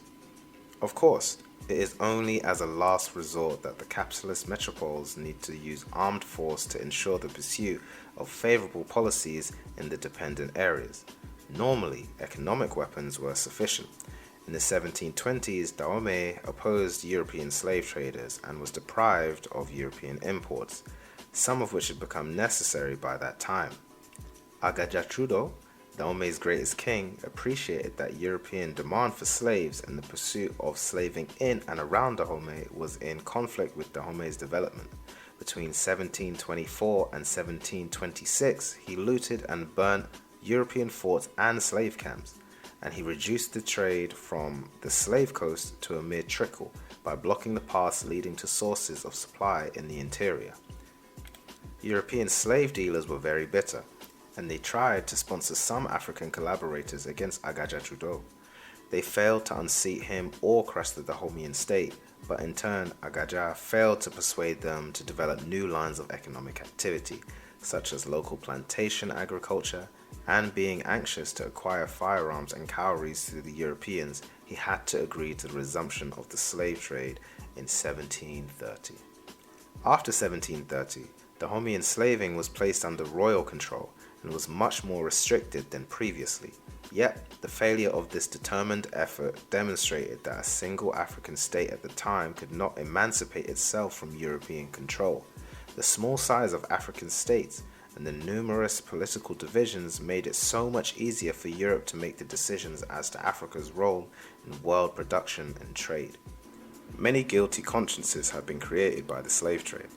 Europeans know that they carried on the slave trade, and Africans are aware that the trade would have been impossible if certain Africans did not cooperate with the slave ships. To case their guilty conscience, Europeans try to throw the major responsibility for the slave trade onto the Africans.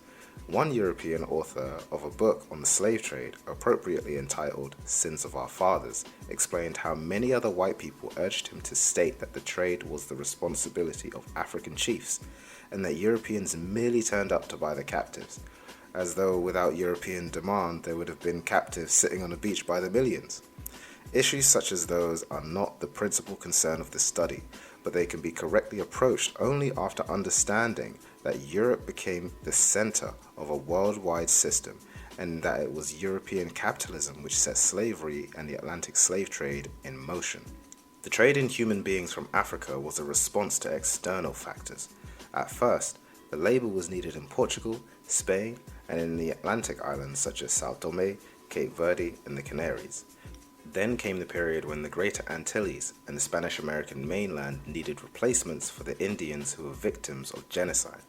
And then the demands of Caribbean and mainland plantation societies had to be met. The records show direct connections between the levels of exports from Africa and European demand for slave labor in some part of the American plantation economy. When the Dutch took Pernambuco in Brazil in 1634, the director of the Dutch West Indian Company immediately informed their agents on the Gold Coast that they were to take the necessary steps to pursue the trade in slaves on the adjacent coast east of the Volta, thus creating for that area the infamous name of the Slave Coast. When the British West Indian Islands took to growing sugarcane, the Gambia was one of the first places to respond. Examples of this kind of external control can be instanced right up to the end of the trade, and this embraces Eastern Africa also, since European markets in the Indian Ocean islands became important in the 18th and 19th centuries, and since demand in places like Brazil caused Mozambicans to be shipped around the Cape of Good Hope. Africa's contribution to the economy and beliefs of early capitalist Europe. The kind of benefits which Europe derived from its control of world commerce are fairly well known, although it is curious that the recognition of Africa's major contribution to European development is usually made in works devoted specifically to that subject. While European scholars of Europe often treat the European economy as if it were entirely independent, European economists of the 19th century certainly had no illusions about the interconnections between their national economies and the world at large. J.S. Mill, as spokesman for British capitalism, said that as far as England was concerned, the trade of the West Indies is hardly to be considered as external trade, but more resembles the traffic between town and country. By the phrase, trade of the West Indies, Mill meant the commerce between Africa, England, and the West Indies, because without African labor, the West Indies were valueless. Karl Marx also commented on the way that European capitalists tied Africa, the West Indies, and Latin America into the capitalist system, and, being the most bitter critic of capitalism, Marx went on to point out that what was good for Europeans was obtained at the expense of untold suffering by Africans and American Indians.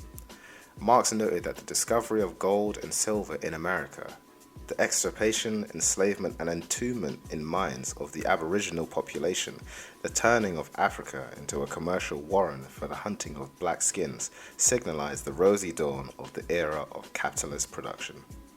Some attempts have been made to try and quantify the actual monetary profits made by Europeans from engaging in the slave trade. The actual dimensions are not easy to fix, but the profits were fabulous. John Hawkins made 3 trips to West Africa in the 1560s and stole Africans whom he sold to the Spanish in America. On returning to England after the first trip, his profit was so handsome that Queen Elizabeth I became interested in directly participating in his next venture, and she provided for that purpose a ship named the Jesus. Hawkins left with the Jesus to steal some more Africans, and he returned to England with such dividends that Queen Elizabeth made him a knight. Hawkins chose as his coat of arms the representation of an African in chains. Of course, there were inevitably voyages that failed, slave ships that were lost at sea, etc. Some trade in Africa did well, while at other times it was the profit in the Americas that was really substantial. When all the ups and downs are ironed out, the level of profit had to be enough to justify continued participation in that particular form of trade for centuries. A few bourgeois scholars have tried to suggest that trade in slaves did not have worthwhile monetary returns. They would have us believe that the same entrepreneurs who they praise in other contexts as the heroes of capitalist development were so dumb with regard to slavery and the slave trade that for centuries they absorbed themselves in a non-profit venture. This kind of argument is worth noting more as an example of the distortions of which white bourgeois scholarship is capable than as something requiring serious consideration. Besides, quite apart from the capital's accumulation, Europe's trade with Africa gave numerous stimuli to Europe's growth. Central and South American gold and silver, mined by Africans, played a crucial role in meeting the need for coin in the expanding capitalist money economy of Western Europe, while African gold was also significant in that respect. African gold helped the Portuguese to finance further navigations around the Cape of Good Hope and into Asia ever since the 15th century. African gold was also the main source for the mintage of the Dutch gold coin in the 17th century, helping Amsterdam to become the financial capital of Europe in that period. And further, it was no coincidence that when the English struck a new gold coin in 1663, they called it the guinea. The Encyclopedia Britannica explains that the guinea was a gold coin at one time current in the United Kingdom. It was first coined in 1663 in the reign of Charles II from gold imported from the Guinea coast of West Africa by a company of merchants trading under charter from the British Crown, hence the name. Throughout the 17th and 18th centuries, and for most of the 19th century, the exploitation of Africa and African labor continued to be a source for the accumulation of capital to be reinvested in Western Europe. The African contribution to European capitalist growth extended over such vital sectors such as shipping, insurance, the formation companies, capitalist agriculture, technology, and the manufacture of machinery. The effects were so wide-ranging that many are seldom brought to the notice of the reading public. For instance, the French Saint-Malo fishing industry was revived by the opening up of markets in the French slave plantations, while the Portuguese in Europe depended heavily on dyes like indigo, camwood, brazilwood, and cochineal brought from Africa and the Americas.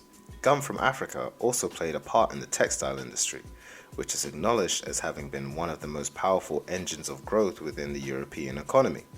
Then there was the export of ivory from Africa, enriching many merchants in London's Mincing Lane and providing the raw material for industries in England, France, Germany, Switzerland, and North America, producing items ranging from knife handles and piano keys. Africans being drawn into the orbit of Western Europe sped up the latter's technological development. For example, the evolution of European shipbuilding from the 16th century to the 19th century was a logical consequence of their monopoly of sea commerce in that period. During that time, the North Africans were bottled up in the Mediterranean, and although it was from them that Europeans initially borrowed a great deal of nautical instrumentation, North Africans made no further worthwhile advances.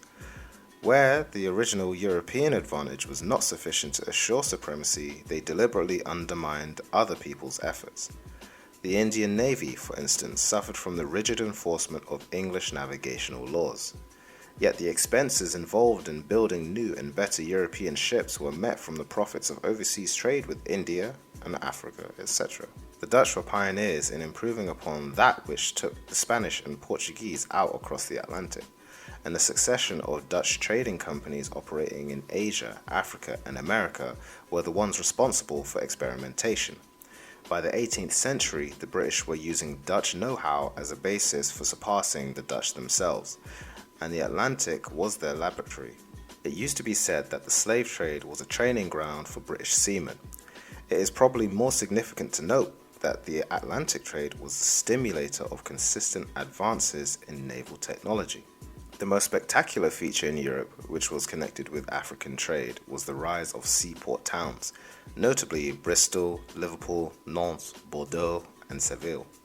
Directly or indirectly connected to those ports, there often emerged the manufacturing centers which gave rise to the Industrial Revolution. In England, it was the county of Lancashire, which was the first centre of industrial revolution, and the economic advance in Lancashire depended first on the growth of the port of Liverpool through slave trading. The connections between slavery and capitalism in the growth of England is adequately documented by Eric Williams in his well-known book, Capitalism and Slavery. Williams gives a clear picture of the numerous benefits which England derived from trading and exploiting slaves, and he identified by name several of the personalities in capitalist firms who were the beneficiaries.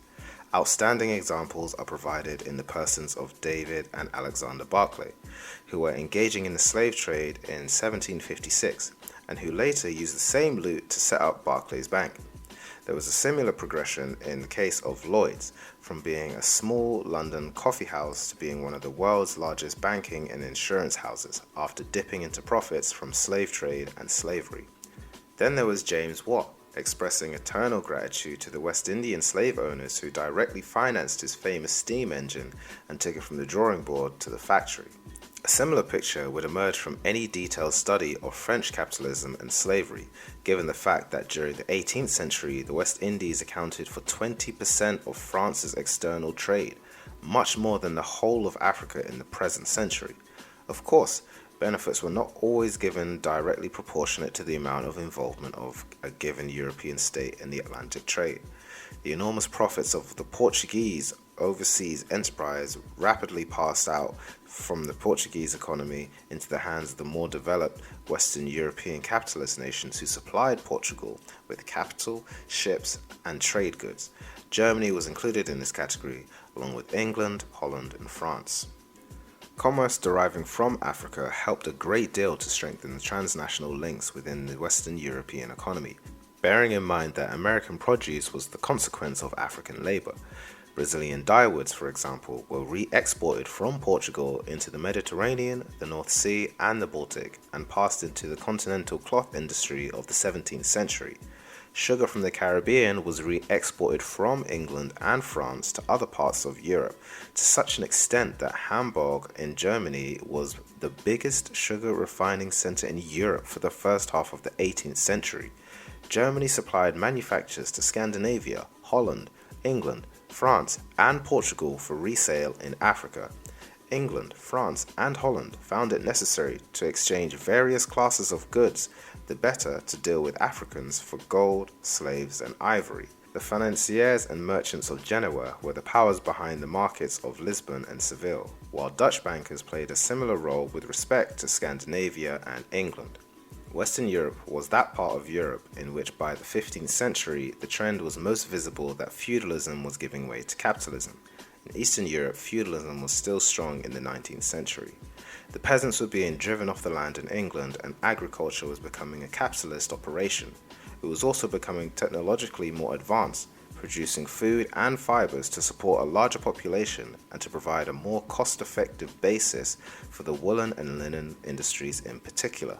The technological base of industry, as well as the social and economic organization, was being transformed. African trade sped up in several aspects, including the integration of Western Europe, as noted before.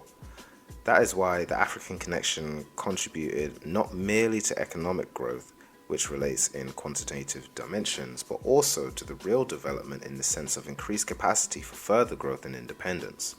In speaking of the European slave trade, mention must be made of the USA, not only because its dominant population was European, but also because Europe transferred its capitalist institutions more completely to North America than in any other part of the globe, and established a powerful form of capitalism, after eliminating the indigenous inhabitants and exploiting the labor of millions of Africans. Like other parts of the New World, the American colonies of the British Crown were used as a means of accumulating primary capital for re-export to Europe, but the northern colonies also had direct access to benefits from slavery in the American South and in the British and French West Indies. As in Europe, the profits made from slavery and the slave trade went firstly to commercial ports and industrial areas, which meant mainly the northeastern seaboard district known as New England and the state of New York. The Pan-Africanist W.E.B. Du Bois, in a study of the American slave trade, quoted a report of 1862 as follows: The number of persons engaged in the slave trade and the amount of capital embarked in it exceeded our powers of calculation. The city of New York had been, until of late, the principal port of the world for this infamous commerce, although the cities of Portland and Boston are only second to her in that distribution. American economic development up to the mid-19th century rested squarely on foreign commerce, of which slavery was a pivot. In the 1830s, slave-grown cotton accounted for half of the value of all exports from the United States of America. Furthermore, in the case of the American colonies of the 18th century, it could be again observed that Africa contributed in a variety of ways, one thing leading to another.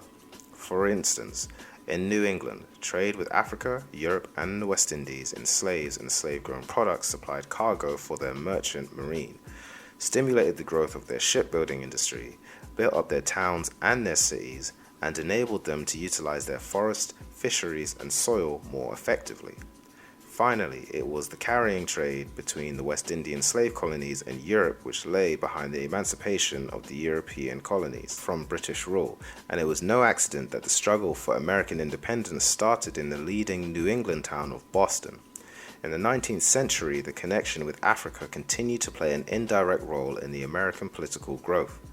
In the first place, profits from slave activities went into the coffers of political parties, and even more important, the African stimulation and black labor played a vital role in extending European control over the present territory of the USA, notably in the South, but including also the so-called Wild West, where black cowboys were active. Slavery is useful for early accumulation of capital, but is too rigid for industrial development. Slaves had to be given crude, non-breakable tools which held back the capitalist development of agriculture and industry. That explains the fact that northern portions of the USA gained far more industrial benefits from slavery than the South, which actually had slave institutions on its soil. And ultimately, the stage was reached during the American Civil War when the northern capitalists fought to end slavery within the bounds of the USA so that the country as a whole could advance to a higher level of capitalism. In effect, one can say that within the USA, the slave relations in the South had, by the second half of the 19th century, come into conflict with the further expansion of the productive base inside the USA as a whole, and a violent clash ensued before the capitalist relations of the legally free labor became generalized. Europe maintained slavery in places that were physically remote from European society, and therefore inside Europe itself, capitalist relations were elaborated without being adversely affected by slavery in the Americas. However, even in Europe, there came a moment when the leading capitalist states found that the trade in slaves and the use of slave labor in the Americas was no longer in the interest of their further development. Britain made this decision in the early 19th century to be followed later by France. Since capitalism, like any other mode of production, is a total system which involves an ideological aspect, it is also necessary to focus on the effects of the ties with Africa on the development of ideas within the superstructure of European capitalist society. In that sphere, the most striking feature is undoubtedly the rise of racism as a widespread and deeply rooted element in European thought. The role of slavery in promoting racist prejudice and ideology has been carefully studied in certain situations, especially in the USA. The simple fact is that no people can enslave another for centuries without coming out with a sense of superiority, and when the color and other physical traits of those people were quite different, it was inevitable that the prejudice should take a racist form. Within Africa itself, the same can be said for the situation in the Cape Province of South Africa, where white men were establishing military and social superiority over non-whites ever since the 1650s. It would be too much of a sweeping statement to say all racial and color prejudice in Europe derived from the enslavement of Africans and the exploitation of non-white peoples in the early centuries of international trade. There was also anti-Semitism at an even earlier date inside Europe, and there is always an element of suspicion and incomprehension when people of different cultures come together. However, it can be affirmed without reservation that the white racism which came to pervade the world was an integral part of the capitalist mode of production. Nor was it merely a question of how the individual white person treated a black person. The racism of Europe was a set of generalizations and assumptions which had no scientific basis but were rationalized in every sphere, from theology to biology. Occasionally, it is mistakenly held that Europeans enslaved Africans for racist reasons. European planters and miners enslaved Africans for economic reasons, so that their labor power could be exploited. Indeed, it would have been impossible to open up the New World and to use it as a constant generator of wealth had it not been for African labor. There were no other alternatives. The American Indian population was virtually wiped out, and Europe's population was too small for settlement overseas at that time. Then, having become utterly dependent on African labor, Europeans at home and abroad found it necessary to rationalize that exploitation in racist terms as well. Oppression follows logically from exploitation, so as to guarantee the latter. Oppression of African people on purely racial grounds accompanied, strengthened, and became indistinguishable from oppression for economic reasons. C.L.R. James, noted Pan-Africanist and Marxist, once remarked that the race question is subsidiary to the class question in politics, and to think of imperialism in terms of race is disastrous, but to neglect the racial factor as merely incidental is an error only less grave than to make it fundamental. It can be further argued that by the 19th century, white racism had become so institutionalized in the capitalist world, and notably in the USA, that it sometimes ranked above the maximization of profit as a motive for oppressing black people. In the short run, European racism seemed to have done Europeans no harm, and they used these erroneous ideas to justify their further domination of non-European peoples in the colonial epoch.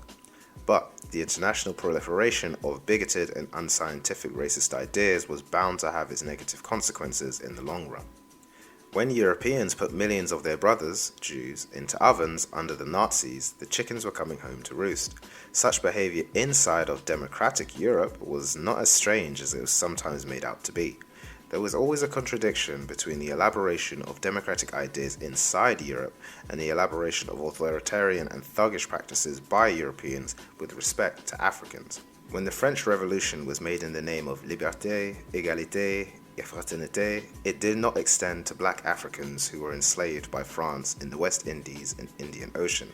Indeed, France fought against the efforts of those people to emancipate themselves, and the leaders of the bourgeois revolution said plainly that they did not make it on behalf of black humanity. It is not even true to say that capitalism developed democracy at home in Europe and not abroad. At home, it was responsible for a talk or certain rhetoric of freedom, but it was never extended from the bourgeoisie to the oppressed workers, and the treatment of Africans must surely have made such hypocrisy a habit of European life, especially within the ruling class. How else can one explain the fact that the Christian church participated fully in the maintenance of slavery and still talked about saving souls? The hypocrisy reached its highest levels inside the USA. The first martyr of the American National War of Liberation against the British colonialists in the 18th century was an African descendant, Crispus Attucks, and both slave and free Africans played a key role in Washington's armies. And yet, the American Constitution, with its famous preamble that all men are created equal, sanctioned the continued enslavement of Africans. In recent times, it has become an object of concern to some liberals that the USA is capable of war crimes of the order of My Lai in Vietnam. But the fact of the matter is that the My Lais began with the enslavement of Africans and American Indians. Racism, violence, and brutality were the concomitants of the capitalist system when it extended itself abroad in the early centuries of international trade. Brief guide to reading. The subject of Africa's contribution to European development reveals several factors which limit a writer's representation of reality. Language and nationality, for instance, are effective barriers to communication. Works in English seldom take account of the effect brought about in France, Holland, or Portugal by participation in slaving and other forms of commerce which exploited Africa in the pre-colonial period. The ideological gulf is responsible for the fact that most bourgeois scholars write about phenomena such as the Industrial Revolution in England without once mentioning the European slave trade as a factor in primary accumulation of capital. Marx himself had laid great emphasis on the sources of overseas capital accumulation, but Marxists such as the prominent Maurice Dobb and E.J. Hobshaw for many years concentrated on examining the evolution of capitalism out of feudalism inside Europe, with only marginal reference to the massive exploitation of Africans, Asians, and American Indians. Eric Williams, Capitalism and Slavery. Oliver Cox, Capitalism as a System. Cox, as an African American, makes the basic point that capitalism has from very early times been an international system. Eric Williams, a West Indian, was very precise and very detailed in illustrating the connection between British capitalism and the enslavement of Africans. W.E.B. Du Bois, The Suppression of the Atlantic Slave Trade to the USA. Richard Pars, Yankees and Creoles, The Trade Between North America. Both of these provide data on the contribution of African labor to the development of capitalism in the USA in the epoch of slavery. Leo Huberman, Man's Worldly Goods, The Story of the Wealth of Nations. F. Claremont, Economic Liberalism and Underdevelopment. Huberman's book is an excellent overall treatment of the development of capitalism out of feudalism in Europe. It includes a section in which the role of slavery is highlighted. Claremont's study accords recognition to the role played by the subcontinent of India in building Europe. P. Curtin, The Image of Africa. Winthrop Jordan, White Over Black, American Attitudes Towards the Negro. These two texts are relevant to the question of the rise of white racism, although neither of the two makes sufficiently explicit the connection between racism and capitalism.